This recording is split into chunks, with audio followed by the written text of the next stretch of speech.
What's going on, everybody? Joe at the Big Sky Model Workshop.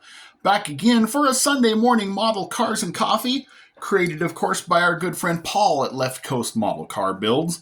Definitely one of the most fun things we get to do in this community, sharing our old builds or what we've got going on. As you can see before you, I've got an in-progress project for this week's entry.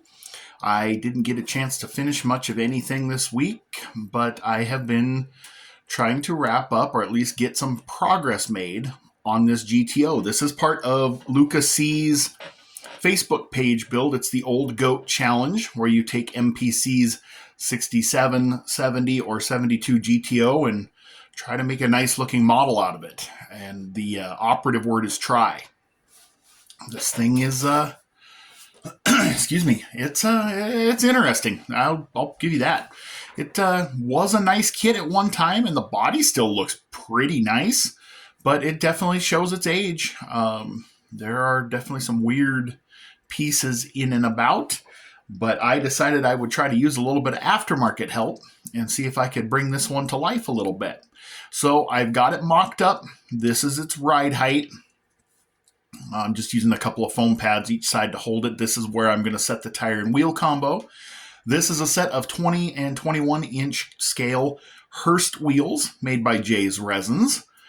I think that stance is going to be just right. They just barely clear the top of the inner wheel wells, and there's enough room for them to kind of fit out pretty well.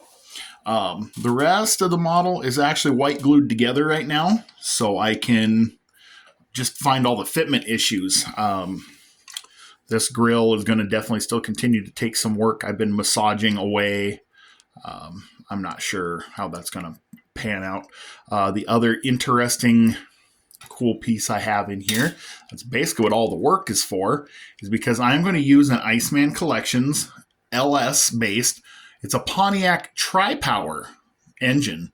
So it's kind of got that Pontiac flair to it, but in a modern setup. So then I making a little custom panel. I just made a masking tape template and kind of transferred it to an index card.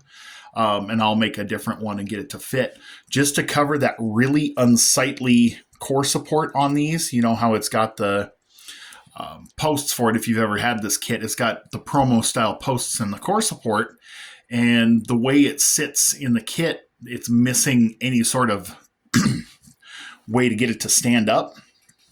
So the core support doesn't actually, if you put this together the way the kit wants you to, you end up basically smashing the chassis against the core support, and everything just looks wrong after that.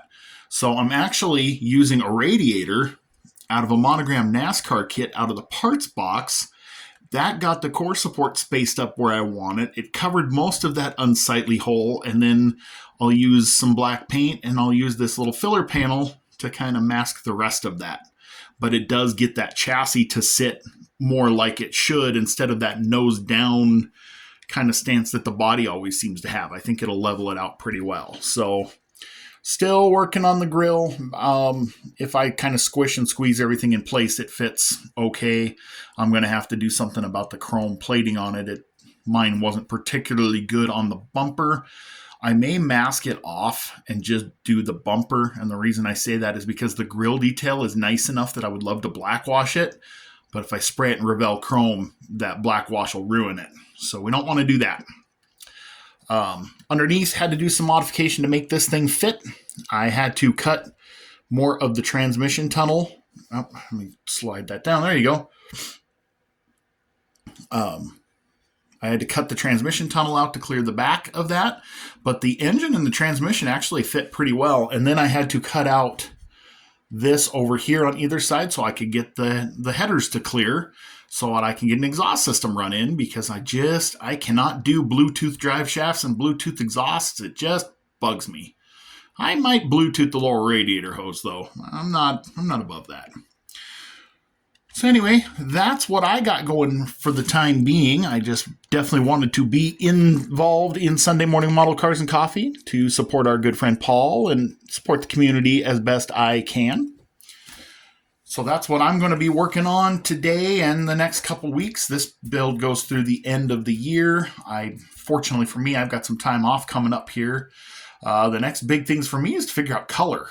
I got a bunch of goodies from Scale Finishes, and I'd kind of like to airbrush it, but at the same time, considering what the kit is, maybe I just use up some more of my Testor's Extreme Lacquer. Maybe I do a combination. I don't know yet. We're getting there. I don't know if I want to do it in blue or if I want to do it in gold. I'll keep thinking about that. Anyway, guys, I've rambled long enough for this morning. I'm going to go catch up on everybody else's Sunday morning model cars and coffee so that I'm not going all the way through Thursday to try to catch up. So, hope you guys had a great week. Hope your weekend went well. Hope you guys have a good Sunday. Thank you once again, Paul, for putting this on. This is a fantastic thing. I sure enjoy it every week. So, guys, have a blessed Sunday, and I'll catch you on the next one.